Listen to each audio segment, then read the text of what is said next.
Good morning. Welcome to Coffee with Connie. I'm Connie Foote with Foote Title Group, where we protect your home ownership. Hope you guys are having a great start to your Tuesday. I really look forward to talking to you a couple of times a week so we can talk about all kinds of things that affect real estate. So today I wanted to talk a little bit about when someone wants to add you to the title to their property. What does that mean? Why do you want to do it? How does that affect you? What does it mean? We talk about this a lot, but I feel like this is one of the single most common questions I get from people.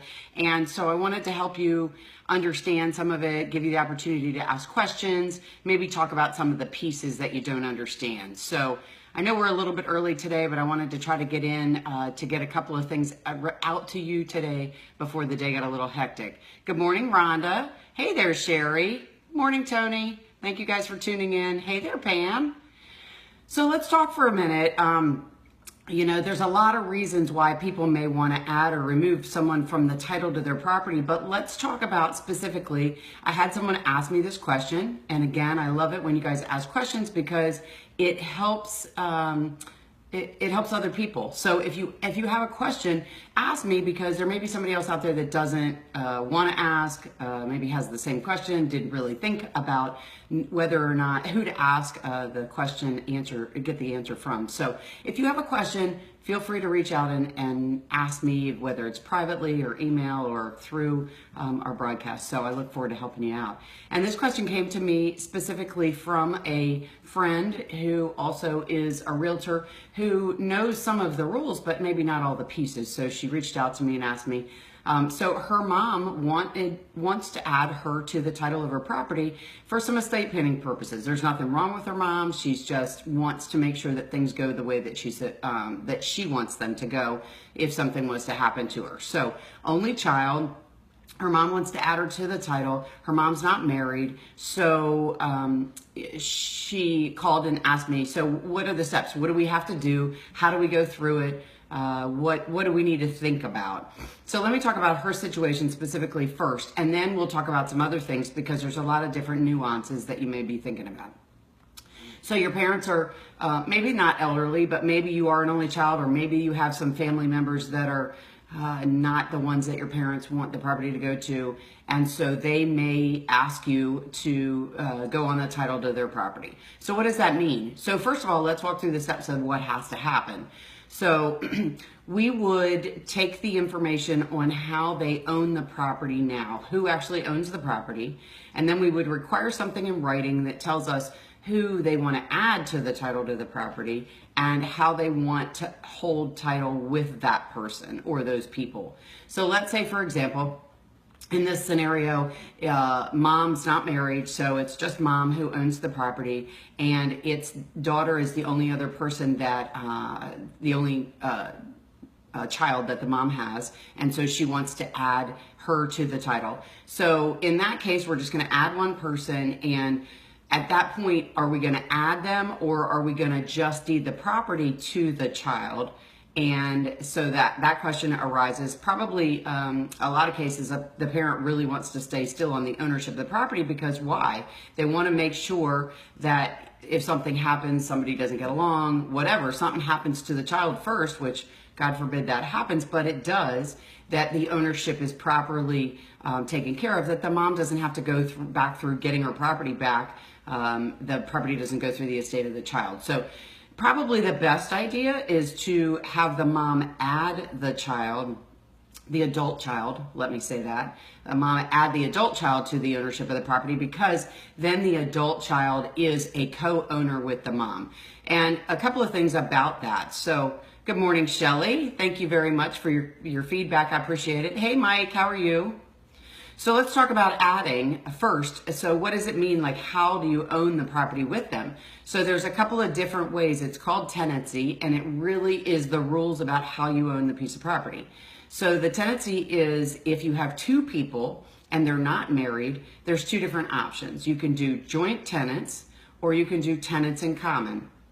Now, the title company or the attorney working with you to get this taken care of is probably going to be able to best answer this for you and give you the best advice. But let me just walk you through the steps so you have the knowledge. So joint tenants means that both of you own 100% of the property. Now that sounds kind of confusing. How could two people own 100%? Well, what that means is if two people own the property and they own it 100% each, no one else can come in and make a claim against that ownership unless both people are involved in that. Number one. Number two, if something happens to one of them, the other one automatically already owns 100% of the property. So they both own 100% and neither one of them can do anything to or with that property without the other person. The other one is tenants in common. And tenants in common means that each person, in this case, two people, own a divided interest. Maybe it's 1/3, 2/3, maybe it's 1/4, 3/4. Maybe it's half. Maybe it's 2/3, 1/3. That's what I was trying to say at first. Got a little tongue-tied. So there's a lot of different ways as tenants in common that people can own the property. But the problem with that is you own a percentage of the property. So if you take title to a piece and let's say it's 1/2, 1/2, you can sell your half, you can mortgage your half, a lien can be placed on your half that would affect that ownership. And the other person, if something happens to one of you, that half goes to the estate of that person that passed. So the surviving person would own it with the other person's estate. So that sounds awful confusing. Let's talk about it in the scenario we talked about. So you have a mother and a daughter, and the mother and the daughter own the property 50-50, 1/2, 1/2. The mother passes away, but they owned it as tenants in common. Then the mother's interest does not go to the daughter. It goes to anyone that has an ownership interest in her estate. So yeah, she's an only child, so she has a good chance of having the complete ownership. But let's say the mother had a brother and a sister and some nieces and nephews, and they have an ownership interest potentially in her estate, and that needs to be addressed. So it gets a little complicated if you own it as tenants in common. A lot of people do tenants in common, not immediate family members, but if you're doing things like you're buying something with a brother or sister or a friend, or you're doing some much more involved estate planning purposes, people will use tenants in common for those types of things. And one of the things to know about tenants in common is because of that divided interest, if someone gets a lien because they didn't pay their taxes from IRS or Maryland or Virginia or any state, these are all things that could affect that ownership. If you had a car accident and someone placed a lawsuit against you, it could affect the ownership of the property if there was a judgment.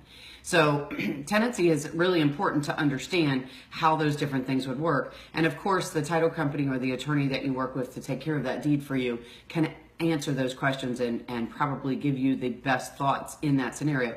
But I talked to you about it so you have the idea.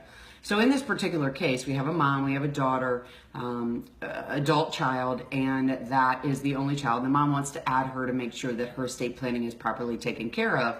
And so in this case, they're going to do a deed adding the daughter, not transferring it to the daughter because the mom wants to make sure that she still has ownership, but they're adding the daughter, and when they add the daughter, we're doing a joint tenants with the right of survivorship, which means, as I said, if something happens to either one of them, the other one owns it completely. But then the property is protected if the mother wants to make sure that the property only go to the daughter and not to any other of her relatives that could potentially have an ownership interest.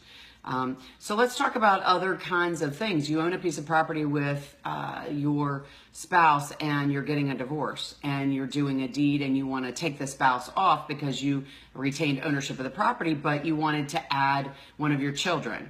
So that can happen. You just have to go through, again, deciding who you're going to add, how that's going to happen. And the other thing that you need to know is when we're talking about doing deeds, adding or removing people, if you're taking someone off the ownership of the property, that person has to sign the deed. It's the only way the title can transfer unless that person has passed away. The only way, or if there is a power of attorney for that person.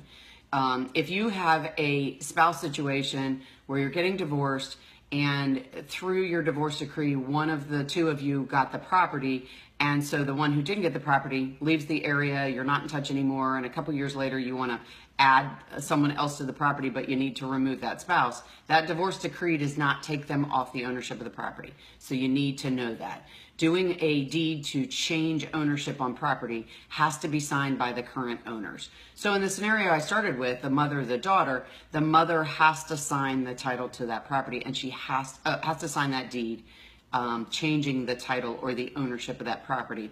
Otherwise, it's not a valid deed. And she has to have it signed in front of a notary, because a notary public has to witness the signature. So that person has to be outside of their home, or a notary has to go attend the signing.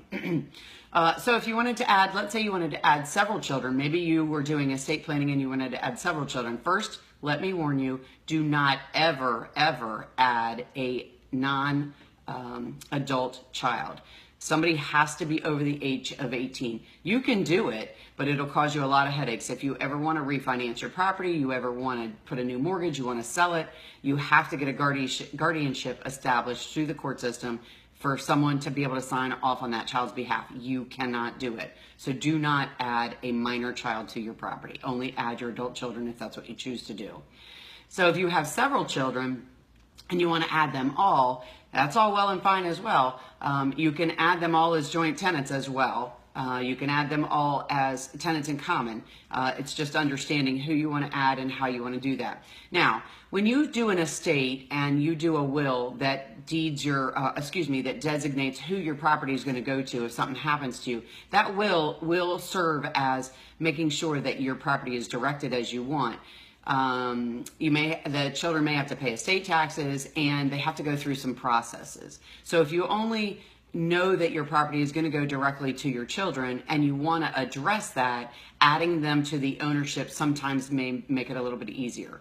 The one thing to consider is, we talked about this for a second, but if you decide later you want to refinance your property or you want to sell your property, if you add someone to the ownership, then when you do that additional financing or you want to sell it, those adult children have to sign off because they are owners of the property.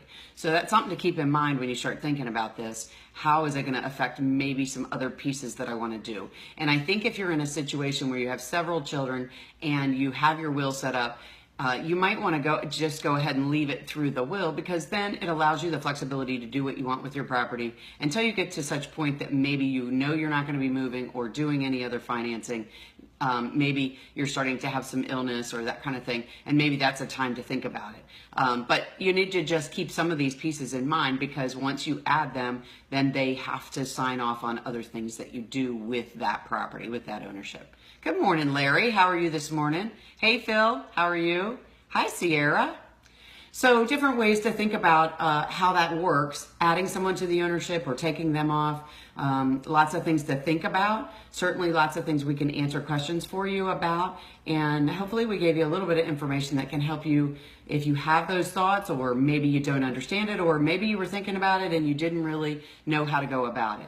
Hey, John, how are you this morning? So I just wanted to reach out and talk to you a little bit about something that someone asked me about adding someone to the ownership of your property. The title, the ownership, all words that are a little bit interchangeable. They have a little bit different meanings, but for the purpose of understanding on a layman situation, they're kind of interchangeable. So I love helping you guys out with information. I love it when you reach out and ask me questions. Please do, even if you do it privately. And if you felt like this information was helpful, please share it with other people you know. It's the beginning of May, and as I told you, every month, my word is execute for the year. So the way I'm executing is providing you with new content every month to give you more information on the home buying and selling process. So later on today, we are going to be launching our next piece, so be on the lookout. It's something that you can go download that gives you information, and I'd love for you to go check it out. This weekend is our Make Yourself at Home in King George event that is at the King George YMCA on Saturday, May 6th from 10 to noon. It's free.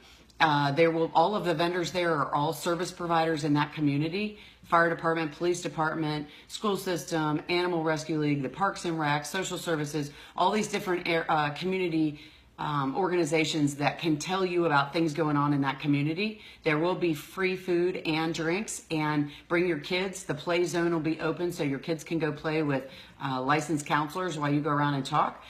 There will be demonstrations from the police department on safety and self-defense. So come out and check it out. It looks like it's going to be a great weekend, and come see what's going on in the community over in King George and get some free information and some free bites, and we look forward to seeing you. If you have any questions about any of that or anything we talk about, please reach out and let me know. Thanks so much for your time today. I really appreciate you tuning in, and I look forward to talking to you again soon. I'm Connie Foote with Foote Title Group, where we protect your home ownership. Have a great day, guys. Bye-bye.